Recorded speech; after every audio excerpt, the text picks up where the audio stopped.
오늘은 로마서를 마무리하는 주일입니다. 기억하십니까? 제가 처음 로마서를 설교했던 연도와 날짜를 아시는 분들은 제가 맛있는 것을 대접해 드리겠습니다. 2023년 10월 1일 주일, 원 가스포, 하나의 복음이라고 하는 제목으로 설교를 시작을 했습니다. 그리고 지금 오늘 76번째로 로마서를 마무리하게 됐습니다. 쉬운 일은 아니었는데 로마서를 주일날 연속적으로 설교한다. 이걸 우리는 이제 엑스포지션이라고 하는 단어를 쓰는데, 강해하는 이 설교를 매주마다 연속적으로 1년, 2년을 한다는 것은 상당히 어려운 일입니다. 그럼에도 불구하고 76번째까지 설교를 할 수 있도록 우리 성도님들이 들어주시고 경청해 주신 것에 대해서 정말 감사의 말씀 드리고요. 저에게도 큰 위로가 되는 시간이었습니다. 그래서 양옆에 계신 분들하고 한번 인사를 하겠습니다. 그동안 수고하셨습니다. 아주 그냥 너무 좋죠? 이제 로마서를 간다고 되구나. 목사님 언제 로마서 끝내는가? 그거 기대했는데 이제 로마서를 오늘까지 마무리를 할 수 있게 됐습니다. 우리의 인생에서 로마서를 집중적으로 들을 수 있는 것은 쉽지 않은 일입니다. 사실 제가 76번 설교한 것을 보고 저는 제 스스로 이렇게 생각했어요. 우리 대선배님들, 목회했던 대선배님들에 비하면 정말 발톱의 때 정도밖에 되지 않는 너무나도 연약한 모습인, 나는 이렇게 정말 최선을 다하고 설교를 한 게 맞나라는 생각을 할 정도로 그런 선배 목사님들 몇 분을 좀 소개해 드릴게요. 로마서를 가장 길게 설교했던 분이 누구냐면 영국의 웨스트민스터 채플에서 1955년부터 1968년까지 12년 동안 설교하신 마틴 로이드 존스 목사입니다. 우리 목회하는 목회자들은 마틴 로이드 존스 목사님에 대해서 너무 잘 알고 있고, 이분의 로마서 강해는 대단합니다. 12년 동안 설교를 했는데 이 교회는 계속해서 사람들이 떨어져 나간 것이 아니라 계속해서 영국에 영향력을 미치는 큰 역할을 했던 그 교회, 웨스트민스터 채플, 그리고 그곳에서 목회를 했던 마틴 로이드 존스 목사님, 12년 동안 로마서를 강해했습니다. 사람들이 다 떠나가지 않았을까요? 제가 만약에 그렇게 했다면 우리 교회는 어땠을까요? 12년을 목회하면서, 그 설교를 하면서 366편의 설교를 했습니다. 마틴 로이드 존스 목사님이. 로마서를 강해하는 사람들은 마틴 로이드 존스 목사의 로마서 강해를 옆에 두고 참고하는 아주 중요한 주석과 같은 귀한 자료입니다. 또 미국의 목사님들 가운데 침례교 목사이면서도 칼빈주의 침례교 목사였던 존 파이퍼 목사님, 우리가 잘 알고 있는 목사님이죠. 이 존 파이퍼 목사님은 로마서 강해를 8년 반 동안 했습니다. 그리고 우리 리폼드 처치, 개혁교회의 아주 중요한 목사님, 목회자로 제임스 몽고메리 보이스 목사님, 이분은 8년간 로마서를 강의를 했습니다. 한국의 목사님을 좀 생각해 보면, 한국의 이재철 목사님은 3년 7개월간 로마서를 강의했던 목사님이시고, 그리고 오카노 목사님은 81편의 로마서 강해를 했습니다. 제가 왜 이야기를 하느냐, 얼마나 오랫동안 로마서를 강해하느냐, 얼마나 길게 로마서를 강해하느냐를 얘기하려고 하는 것이 아니고,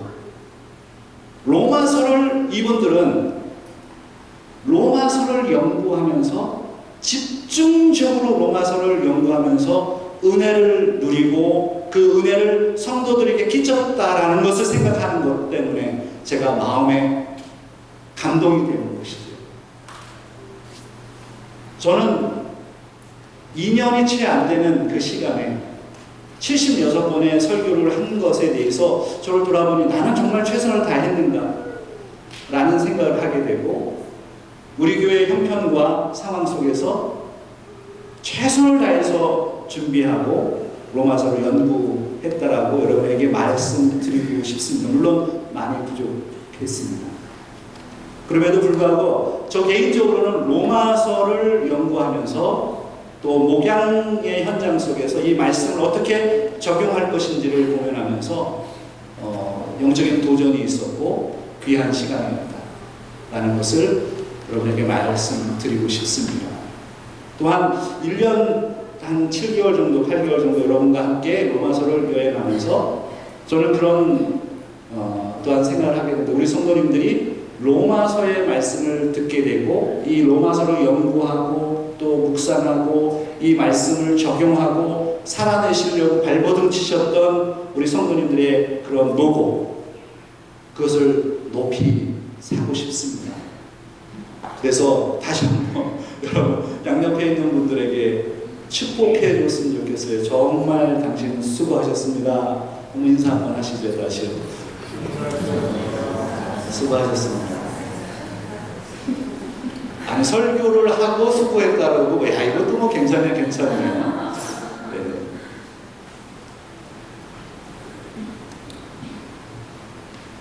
로마서의 영향을 받은 사람이 상당히 많습니다. 우리가 성경을 통해서 우리 인생이 바뀌잖아요. 제가 이번 주에 가서 집회하는 교회도 저에게 계속 목사님이 계속해서 문자를 주시는 거예요. 이렇게 말씀을 계속 묵상하게 돼요.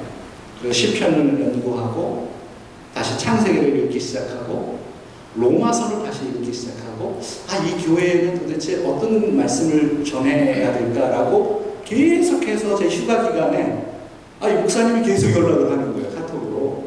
그래서 끊임없이 말씀을 들고 다녔던, 그래서 제 휴가 기간이 편하지는 않았다라는 생각을 하면서도 그 시간이 나에게 필요했구나. 이 목사님 교회에 어떤 말씀을 전해야 될 것인가.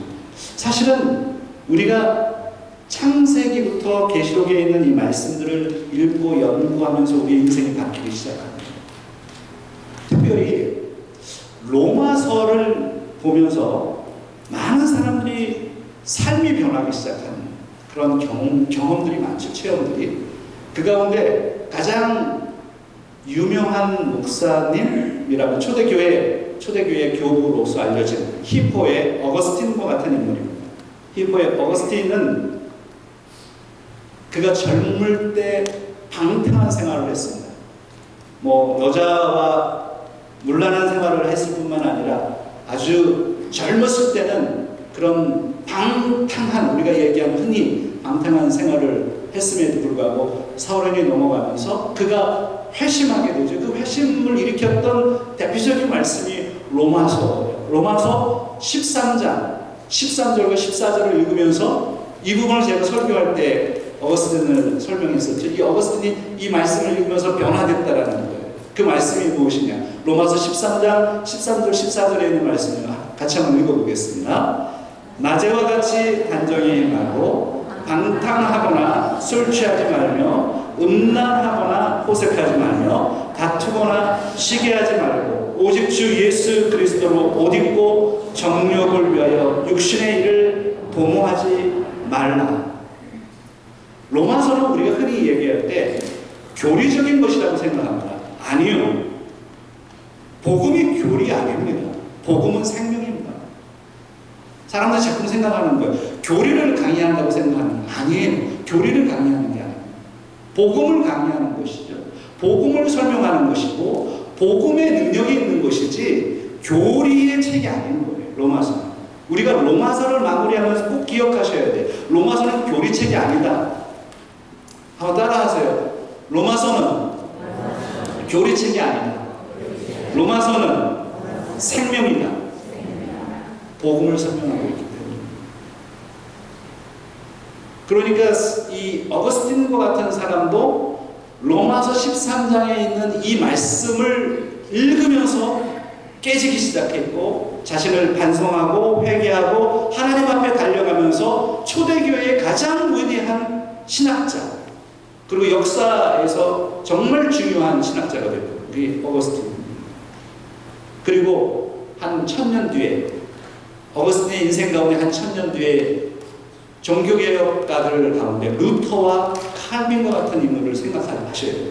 루터와 칼빈, 중세 교회의 그 천주 교회의 그 암울했던, 부패했던 그 사상을 깨뜨리고 말씀으로 돌아가자라고 했을 때 그 말씀의 지표를 잡았던 게 로마서입니다. 루터와 칼빈은 이 로마서가 가장 순수한 복음이라고 표현했습니다. 가장 순수한 복음. 그래서 루터는 이신칭의를 설명했죠. 믿음으로 구원을 얻는다. 행위가 아니다. 율법이 아니다. 우리의 노력이 아니다. 우리의 경건이 아니다. 바로 믿음으로 구원을 얻는다라고 하는 이신칭의를 이 로마서의 신학을 통해서 종교개혁을 일으켰죠. 그게 바로 루터와 칼빈이었습니다. 루터와 칼빈은 정말 로마서를 강해했습니다. 주석을 썼죠.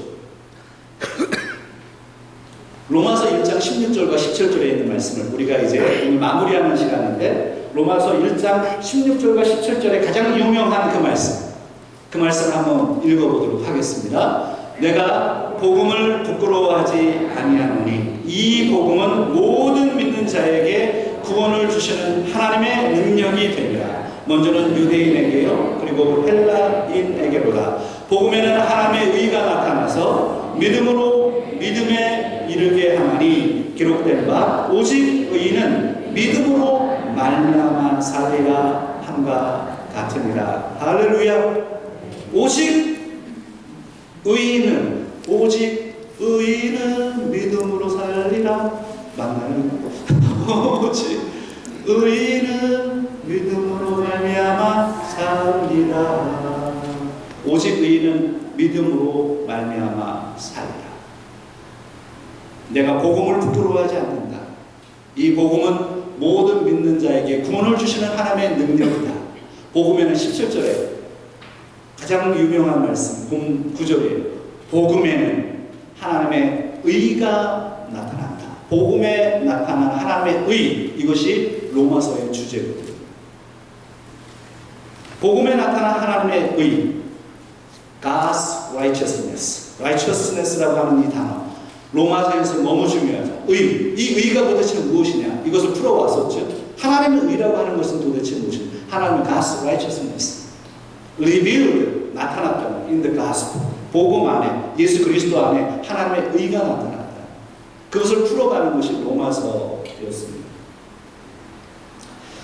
사도 바울은 로마서에서 이 복음에 나타난 하나님의 의라고 하는 이 부분을 풀어내기 위해서 4개의 중요한 주제를 연결시켜서 16장까지 만들었습니다. 칭의, 성화, 하나님의 주권, 그리고 복음에 대해, 나의 복음에 대해. 그래서 저는 이것은 저의 통찰력입니다. 히말라야 산맥에 4개의 산봉우리다라고 표현을 했습니다. 이것이 한번 보고 싶어도 이제 못 봅니다. 한번 이제 따라 한번 해볼까요? 다시요. 칭의 산봉우리, 성화 산봉우리, 하나님의 주권 산봉우리, 나의 복음 산봉우리. 그래서 칭의와 성화와 하나님의 주권과 바로 나의 복음이라고 하는 이 주제를 이 로마서에서 다루고 있다. 로마서 이 4가지의 산봉우리로 되어 있다. 여러분 꼭 기억하십시오. 그리고 이제 복음에 나타난 하나님의 의라는 것을 이렇게 16장에 걸쳐서 설명하면서 사도 바울이 오늘 드디어 16장 25절로 27절에 있는 마지막에 이 한 문장을 기가 막히게 요약을 합니다. 다시 한번 읽어볼게요. 25절부터 27절에 있는 말씀이에요. 읽어보면서 힌트를 제가 물어볼 건데 주어와 동사를 한번 찾아보시고 이것이 한 문장인지 도대체 몇 문장인지를 한번 찾아보시고 한번 읽어보도록 하겠습니다. 같이요. 나의 복음과 예수 그리스도를 전파하는 영세전부터 감추어졌다가 이제는 나타나신 바 되었으며 영원하신 하나님의 명을 따라 선지자들의 글로 말미암아 모든 민족이 믿어 순종하게 하시려고 알게 하신 바 그 신비의 계시를 따라 된 것이니 이 복음으로 너희를 능히 견고하게 하실 지혜로우신 하나님께 예수 그리스도로 말미암아 영광이 세세 무궁하도록 있을지어다. 아멘. 길어요. 몇 문장입니다.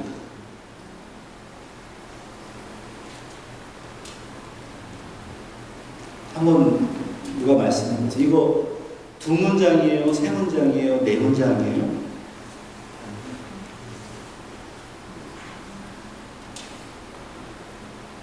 로마서 16장 25절로 27절은 긴 축도입니다.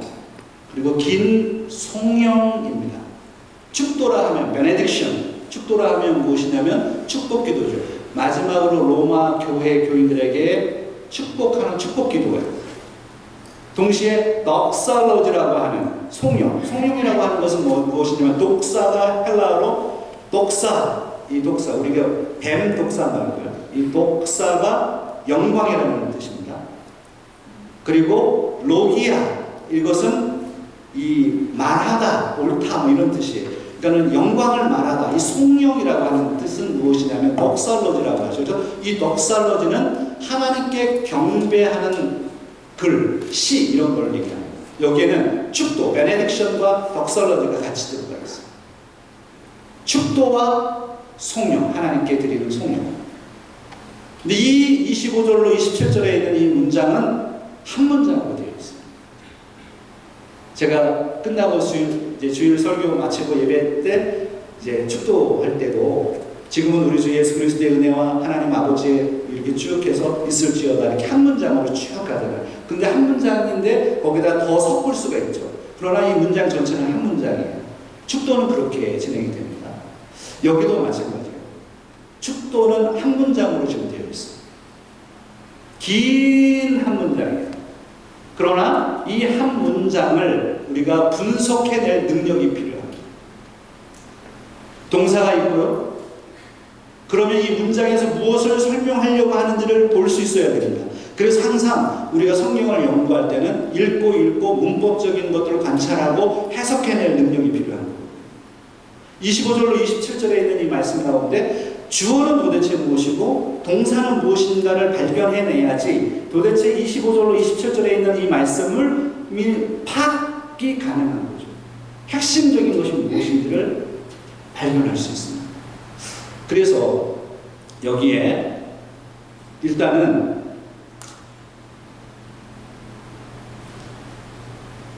먼저 살펴볼 것은요. 26절에 한글 성경에 보면 가로를 제가 쳐놨어요. 일부러 이거는 제가 쳐놓은 겁니다. 성경에는 없습니다. 이 복음으로 너희를 능히 견고하게 하실이라고 하는 이 복음으로 너희를 능히 견고하게 하실 이 문장은 헬라어 원문과 영어 성경에는 26절에 포함되지 않는다는 거예요. 다음 화면을 한번 보여주세요. 여기에 보면 영어 성경에는 어디에 포함이 되죠? 이 복음으로 너희를 능히 견고하게 하실 이 말씀이 25절 맨 앞에가 있어요. Now to him who is able to establish you. 능히 너희를 견고하게 하실 이게 25절에 맨 처음에 등장한단 말이에요. 헬라어 원문에 맨 처음에 등장합니다. 그런데 한글 성경 번역 성경에서는 이 부분을 빼서 26절 뒤쪽에다 놨단 말이에요. 자리를 그렇게 배치했단 말이에요. 그래서 이것을 한글 번역 성경이 왜 그렇게 했을까? 사실은 원문을 따라서 해석하는 게 가장 맞아요.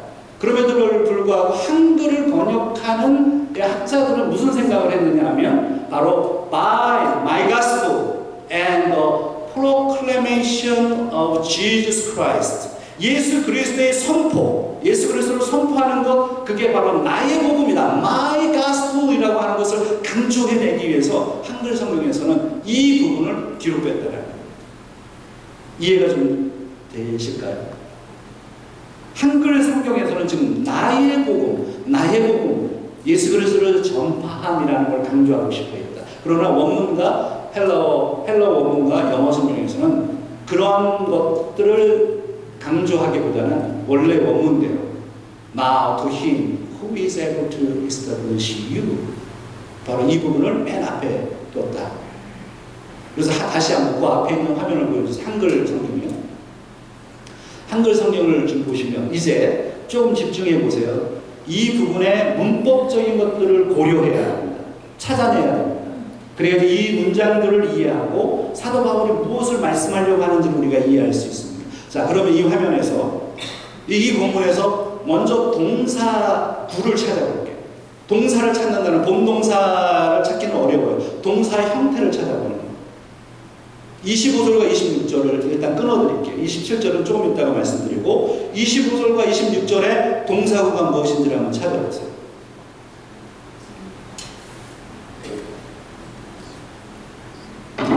오늘 정신 없죠? 그래도 한번 해보죠. 나의 복음과 예수 그리스도를 전파함은, 이건 동사구가 아니죠. 이거는 나의 복음과 예수 그리스도를 전파함은 영세전부터 감추어졌다가 이제는 나타나신 바 되었으며 영원하신 하나님의 명을 따라 선지자들의 글로 말미암아 모든 민족이 믿어 순종하게 하시려고 알게 하신 바 그 신비의 계시를 따라 된 것이니, 슬러시를 해놨죠. 그 신비의 계시를 따라 된 것입니다. 자, 동사구가 무엇입니까?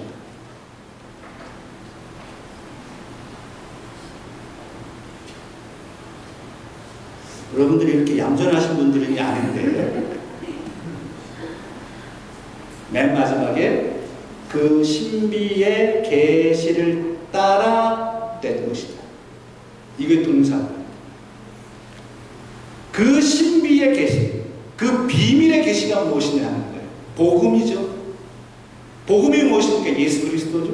예수 그리스도는 신비로 감춰져 있었던 것인데 계시를 따라 드러난 것이다. 그것이 바로 첫 번째 25절과 26절에서 사도 바울이 마지막 이 문장에서 설명하고 싶어 하는 거예요. 복음이요. 복음, 예수 그리스도. 그래서 나의 복음이라고 표현합니다. 나의 복음과 예수 그리스도를 전파하는 선지자들, 구약의 영세전부터 영원 전에 이미 계획했던 하나님의 그 계획 속에서 감추어져 있어요. 그러나 그것이 구약의 선지자들을 통해서 조금씩 드러나기 시작하면서 계시돼서 나타난 그 복음, 그 복음을 사도 바울이 지금 자신의 복음이라고 얘기를 했고, 이 나의 복음은 바로 예수 그리스도를 전파하는 것이라고 설명하는 것이죠.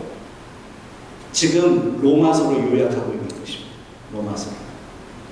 복음이라고 하는 중요한 단어가 25절과 26절에 드러나 있는 거예요. 복음. 그러면 27절로 들어가 볼게요. 좀 짧으니까 한번 보세요. 27절, 7절에 동사가 무엇인지 한번 찾아볼게요. 같이 한번 읽어볼게요. 27절에 지혜로우신 하나님께 예수 그리스도로 말미암아 영광이 세세 무궁하도록 있을지어다. 아멘. 이건 축도 부분이네요. 축도. 자, 여기서 동사형은 무엇입니까? 이거는 좀 쉽죠. 있을지어다. 영어 표현은 be 동사입니다. be glory. 있을지어다. 다음 화면을 한번 보여주세요. 27절을 한번 읽어볼까요? 아, 이거는 외워도 좋아요. To the only wise God be glory forever through Jesus Christ. 아멘. 이게 축도. To the only wise God. 여기서 특별히 지혜로우신 하나님이라고 표현합니다. 지혜로우신 하나님. Be glory. 영광이 있을지어다. be 동사. Let there be glory라는 의미죠. 영광이 있을지어다. 자, 그러면 다시 앞에 화면으로 가보겠습니다. 동사가 지금 신비의 계시를 따라 되었다라는 이 부분과 있을지어다라고 한다면 그러면 주어가 있어야 되는 거 아니에요? 그럼 주어를 찾아보죠. 25절과 26절에 주어를 한번 찾아보겠습니다. 이제 좀 쉬워져요. 주어는 무엇입니까? 찾아보세요.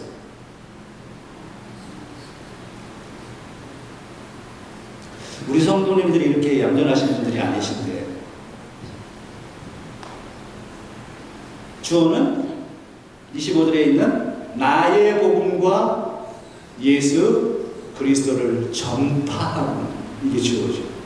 25절과 26절의 핵심적인 주어는 나의 복음, my gospel,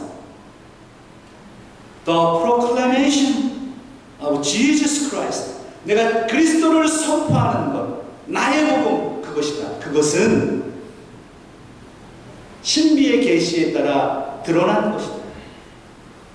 그리고 27절에 그러면 27절의 주어는 무엇입니까?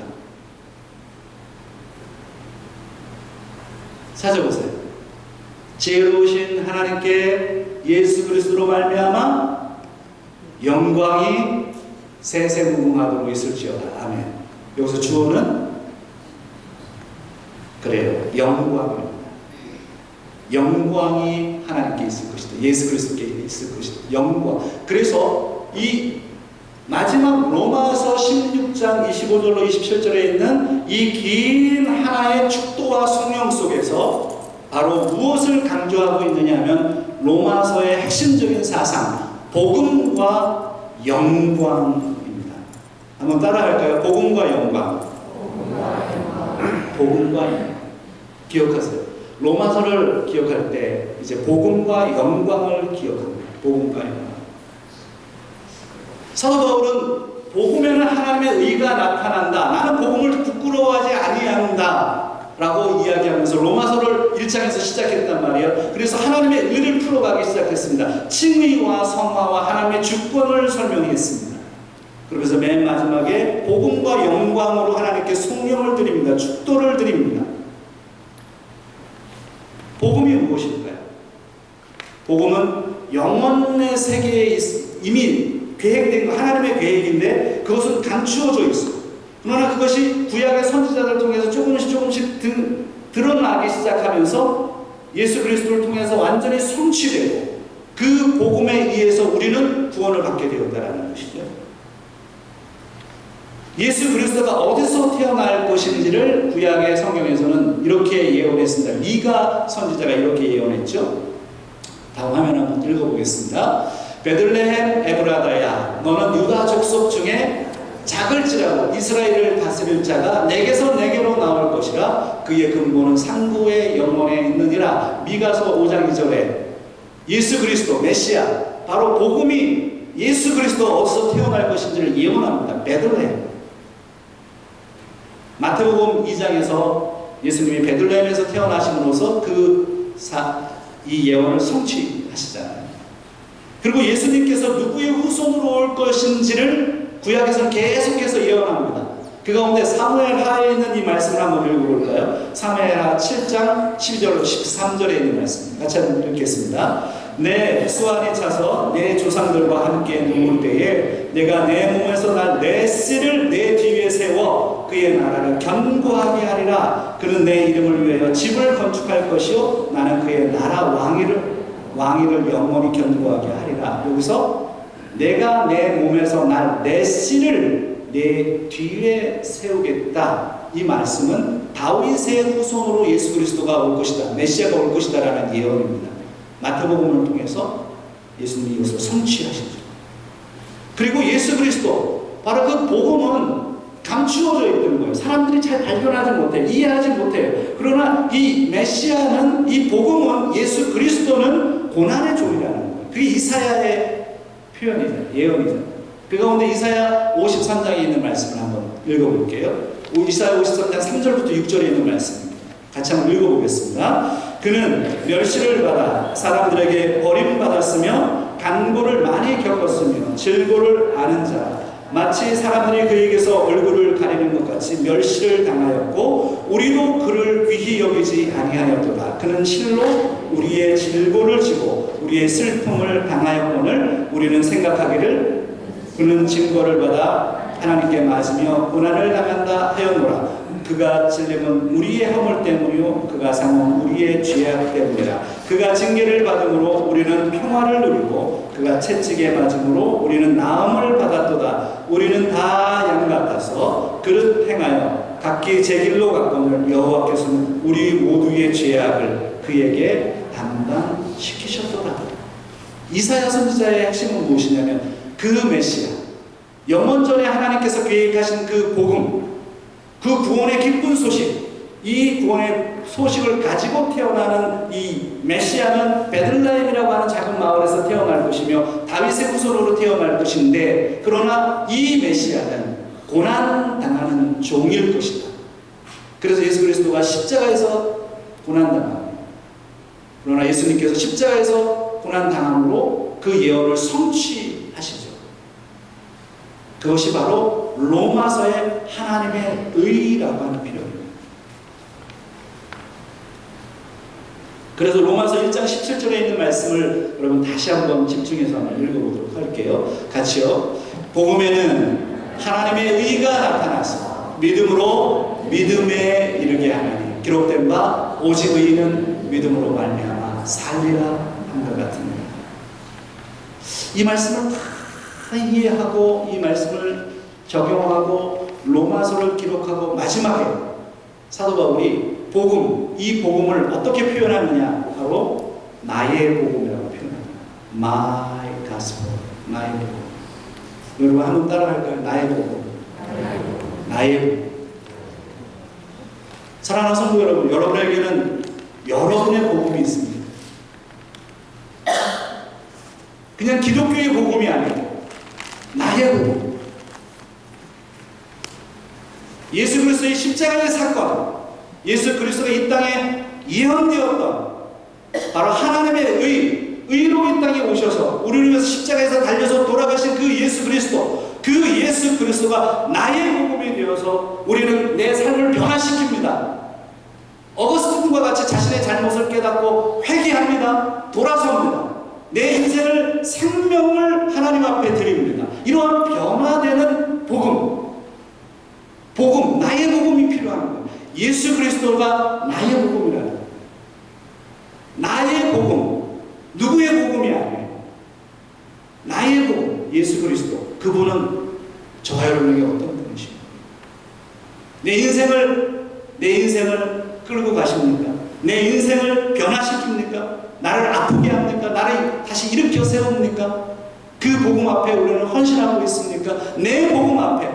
그래서 나는 사도 바울이 말씀한 16장 25절에 나의 복음 과라고 되어 있습니다만 카이라고 되어 있지만 이것은 동격입니다. 나의 복음, 예수 그리스도를 전파함. 동격. 나의 복음은 예수 그리스도를 전파하는 것이다. 내가 예수 그리스도를 전파하지 않는 삶을 산다면 나는 나의 복음이 없는 거예요. 그게 로마서로 결론 짓는 거예요.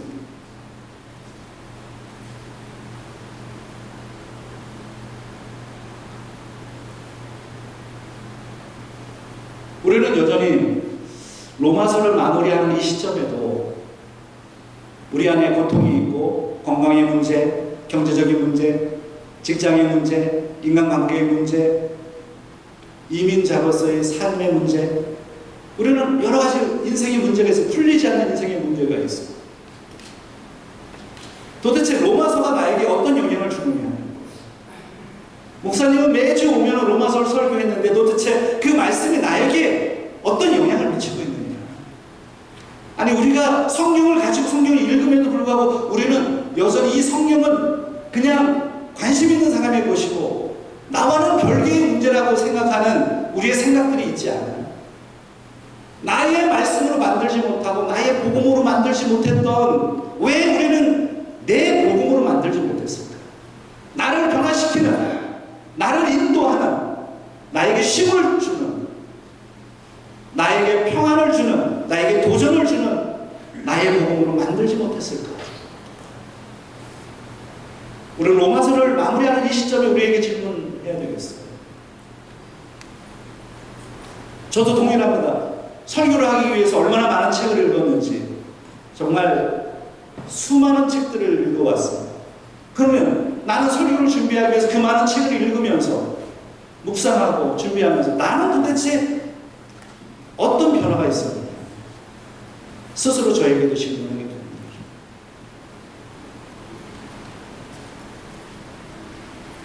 로마서 16장의 마지막 긴 축도와 성령의 이 부분을 대하면서 여러분 꼭 기억하세요. 나의 부분. 한번 따라하겠습니다. 나의 부분.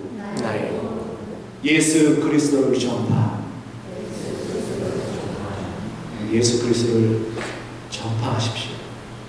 여러분의 삶의 현장에서, 가정에서, 직장에서, 나의 고통의 현장에서 예수 그리스도를 전파하셔야 돼요. 예수 그리스도를 전파한다는 게 도대체 무엇일까? 왜 나는 그 일을 해야 될까? 바로 27절의 맨 마지막 이 말씀, 바로 이 말씀입니다. 로마서를 기록하는, 주석하는 사람들이 맨 마지막에 모두 다 쓰는 이 라틴어 단어가 있어요. 27절 한번 같이 읽어보겠습니다. 지혜로우신 하나님께 예수 그리스도로 말미암아 영광이 세세 무궁하도록 있을지어다. 아멘. Soli Deo Gloria. Soli Deo Gloria. 오직 하나님께 영광을. 로마서를 마무리하면서 우리는 이 부분을 마주하게 되는 거예요. 아, 내 인생은 하나님께 영광을 드리는 삶이어야 합니다. 오직 하나님께 영광. 우리의 삶의 직장생활, 주부로서의 삶, 목회하는 삶, 우리의 모든 과정 속에서 Soli Deo Gloria. 오직 하나님께 영광을 드려야 되는 것이구나 라는 것이 로마서의 결론인 것입니다. 사랑하는 성도 여러분, 로마서를 마무리하면서 여러분 그동안 수고하셨다고 격려해드리고 싶고, 이 말씀 속에서 정말 내 인생을 복음에 헌신하길 바라고, 나의 복음을 만드시고 하나님께 영광을 드리는 저와 여러분들 다 되시기를 주의 이름으로 축원합니다. 기도하겠습니다.